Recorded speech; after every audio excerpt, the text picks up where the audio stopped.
그림에서와 같이 오른쪽으로 무한히 긴 막대에 플러스 보호의 전하가 균일하게 분포하고 있다고 가정하겠습니다. 그래서 알고 있는 게 뭐냐면 오른쪽으로 무한히 긴 막대에 플러스 보호의 전하가 균일하게 분포하는데 단위 길이당, 그러니까 1m당 전하량이 얼마인지 알고 있다고 가정하겠습니다. 그래서 단위 길이당 전하량, 1m당 전하량이 람다라고 하겠습니다. 그러면 이 녀석은 단위 길이당 전하여서 단위가 어떻게 되냐면 쿠롱퍼 메타에 해당됩니다. 그래서 만약에 단위 길이당 전하량이 얼마인지 알고 있다면 1m당 전하량이 얼마인지 알고 있다면 특정 길이 안에 포함되어 있는 전하량을 구하려면 그 길이 곱해버리면 되거든요.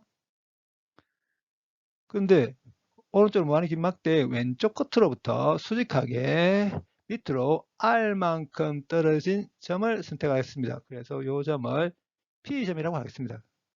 우리가 지금 하려고 하는 게 뭐냐면 플러스 보호의 전하가 균일하게 분포하고 있는 오른쪽으로 무한히 긴 막대에서 P점에 만들어지는 정기장 구하려고 합니다. 근데 오른쪽으로 무한히 긴 막대의 전하들이 균일하게 연속적으로 분포하고 있습니다.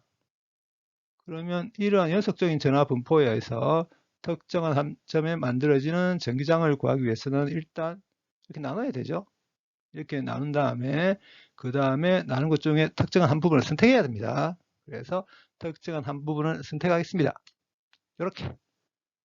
그래서 딴 건 생각하지 말고 이 부분을 선택했는데 이 부분만에 의해서 P점에 만들어지는 전기장부터 먼저 생각합니다.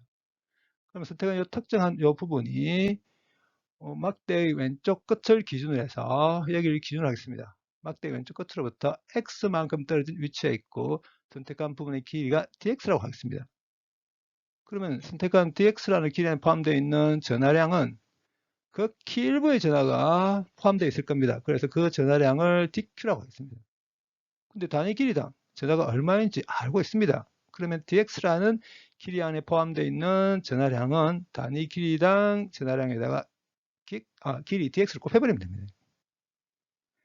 그리고 선택한 특정한 부분으로부터 P점까지 거리에 해당되는 걸 소문자 R로 나타내겠습니다. 그러면 소문자 R에 해당되는 길이는 루트 X제곱 보태기 대문자 R제곱이겠죠. 근데 공간상의 한 점에 플러스 Q의 전하가 있을 경우에 그 플러스 Q의 전하로부터 R만큼 떨어진 한 점을 선택을 했다면 플러스 Q의 전하가 있고 여기서부터 R만큼 떨어진 점을 선택했다면 플러스 Q의 전하가 여기에 만든 전기장 방향은 이렇게 멀어지는 방향이고 전기장의 크기는 그롱상수 그 다음에 R제곱 그 다음에 플러스 Q의 전하의 크기 보고 생각하지 말고 숫자만 생각하는 거죠. 그래서 플러스 Q의 전하가 R만큼 떨어진 점이 만든 전기장의 크기가 이렇게 됩니다. 근데 오른쪽으로 무한히 긴 막대에 플러스 보호의 전하가 균열이 분포한다고 했었으니까 선택한 특정한 부분에도 플러스의 전하가 있을 겁니다. 그래서 선택한 이 부분에 포함되어 있는 전하가 P점에 만든 전기장은 이렇게 멀어지는 방향으로 전기장을 만들 겁니다. 그래서 여기 초록색 화살표로 나타낸 게 뭐냐면 선택한 특정한 한 부분이 P점에 만드는 전기장 벡터를 나타내는 화살표입니다. 그러면 노란색으로 표시된 이 부분이 P점에 만드는 전기장의 크기는 전체 중에 극히 일부분이 만드는 전기장일 거라서 이렇게 표기하겠습니다. 그러면 전기장의 크기는 쿠롱상수 R제곱 그 다음에 DQ 이렇게 하면 됩니다.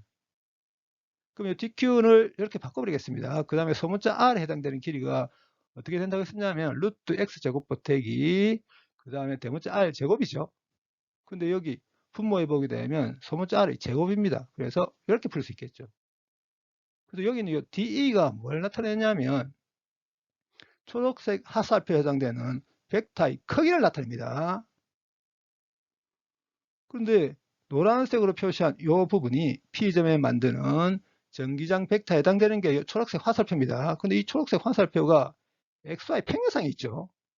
그 말은 전기장 벡터의 X성분도 있고 Y성분도 있다는 뜻입니다. 그래서 X성분과 Y성분 구하기 해보도록 하겠습니다. 초록색 화살표를 이렇게 옮겨서 그러면 초록색 화살표에 해당되는 벡터의 크기가 어떻게 되는지는 알고 있습니다.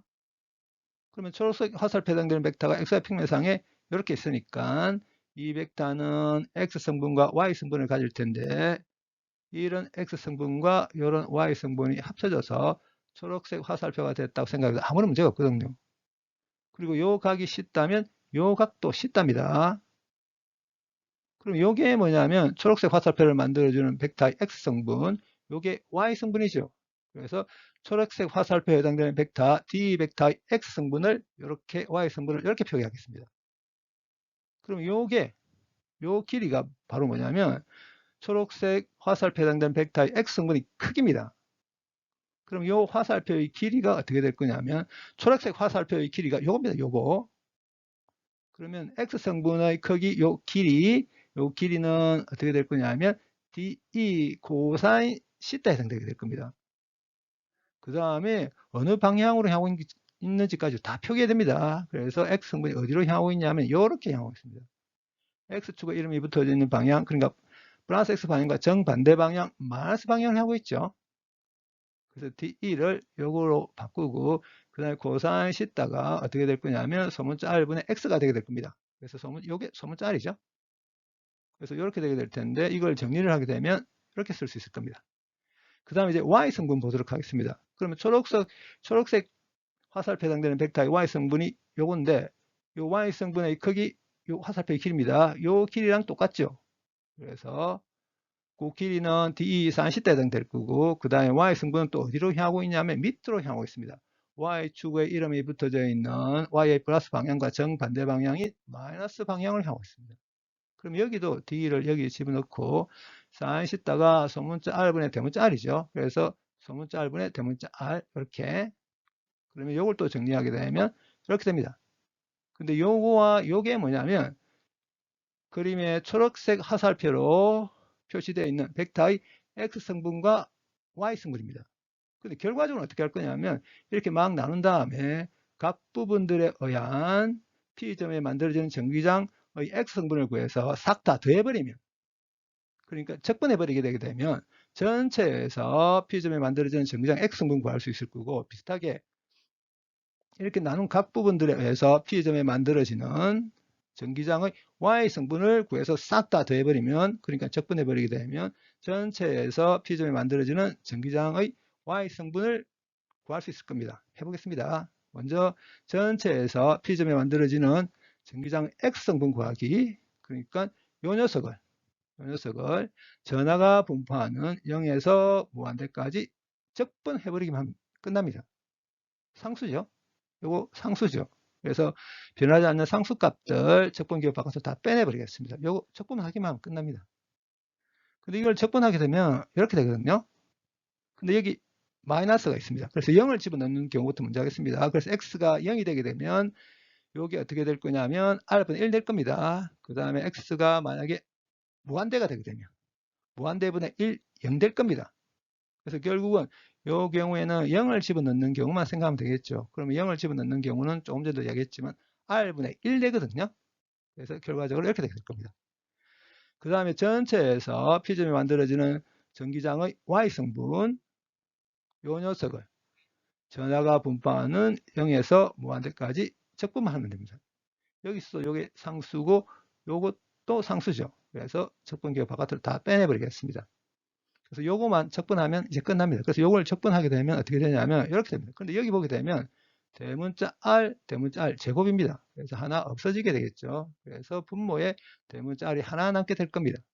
그리고 요걸 약간 조작하겠습니다. 어떻게 조작할 거냐면 분모와 분자에 x분의 1, x분의 1을 곱해버리겠습니다. 그러면 요 분자의 수는 1 되겠죠. 그 다음에 분모에 x분의 1이 곱해지면서 x분의 1이 루트 안에 들어가면서 x제곱분의 1이 될 겁니다. 그러면 요게 1 될 거고 여기서 x제곱분의 r제곱 이렇게 되게 될 겁니다. 그런 다음에 이제 무한대를 집어넣고 0을 집어넣어 보겠습니다. 그러면 여기 만약에 무한대를 집어넣어 버리게 되면 요게 0 되죠. 결국은 요거와 요게 남습니다. 그럼 1 되겠네. 예, 맞습니다. 그 다음에 0을 집어넣어 버리게 되면 요게 무한대가 됩니다. 그럼 무한대분의 1 되니까 0이 됩니다. 그래서 이 경우에는 무한대를 집어넣는 경우만 생각하면 될 겁니다. 그러면 무한대를 집어넣으면 1이 된다고 했었으니까 결국 남는 거 요거만 나올 겁니다. 그래서 이렇게. 그래서 전체에서 P점에 만들어지는 전기장 X성분, Y성분을 구했습니다. 그러면 이제 단위 벡터를 이용해서 전체에서 P점이 만들어지는 정기장 벡터를 단위 벡터를 이용해서 표기하면 이렇게. 근데 EX와 EY가 요걸로 같죠? 같으니까 묶어내 버리겠습니다. 이렇게. 그래서 이 빨간색으로 표시한 빨간색 화살표를 표시한 이 화살표에 해당되는 벡터가 뭐냐면 전체에서 P점이 만들어지는 정기장 벡터를 나타내는 화살표라고 하겠습니다. 그러면 이런 X성분과 이런 Y성분이 합쳐진 게 바로 요거죠. 그러면 전체에서 P점이 만들어지는 이 정기장 벡터의 크기, 이 화살표의 길이, 이 화살표의 길이는 루트 EX제곱 보태기 EY제곱이죠. 그렇게 해서 구해보게 되면 전체에서 P점이 만들어지는 정기장 벡터의 크기가 이렇게 됩니다. 그 다음에 전체에서 P점이 만들어지는 정기장 벡터에 해당되는 게 이 화살표입니다. 그럼 이 화살표가 X축과 이루고 있는 요 각 구하기 해보도록 하겠습니다. 근데 탄젠트 파이 해버리게 되면 요거분의 요거 EX분의 EY죠. 근데 뭘 알고 있냐면 EX와 EY가 같은 걸 알고 있습니다. 1됩니다. 그럼 탄젠트 값을 1로 만들어주는 각은 얼마? 예, 45도죠. 근데 좀 전에는 어디에서 전기장을 구했냐면 요 점에 전체에서 오른쪽으로 많이 긴 막대 전체에서 만들어지는 전기장을 구했습니다. 근데 요 선상에 여기서의 전기장을 구할 수도 있고 여기서도 전기장을 구할 수도 있고 여기서 전기장을 구할 수도 있고 여기서도 전기장을 구할 수도 있고 여기서도 전기장을 구할 수가 있습니다. 그럼 막대의 왼쪽 끝으로부터 요 수직선상에서 요렇게 멀어짐에 따라서 전체에서 만들어지는 전기장 벡터의 크기는 어떻게 되냐면 왼쪽 끝으로부터 수직거리 대문자 r분의 1의 함수로 감소합니다. 이것처럼 전체에서 만들어진 정기장 벡터의 크기는 왼쪽 끝에서 이렇게 멀어짐에 따라서 대문자 r분의 1의 함수로 감소하기는 하지만 요 선상 어디에서 전기장을 구해도 전기장 벡터의 X성분과 Y성분 항상 같게 나옵니다. 그래서 여기서 전기장 벡터 이렇게 됩니다. 45도, 여기서도 이렇게 45도, 여기서도 이렇게 45도, 여기서도 이렇게 45도, 여기서도 이렇게 45도. 결국은 요 선상 어디에서 전체한 전기장을 구하든 그 전기장 벡터가 X축과 이루고 있는 각은 45도로 왼쪽 끝으로부터 얼마만큼 떨어져 있는가는 아무 상관이 없습니다. 각은 그렇습니다. 그 다음에 요 위쪽으로는 어떠냐면 요렇게 45도입니다. 이렇게.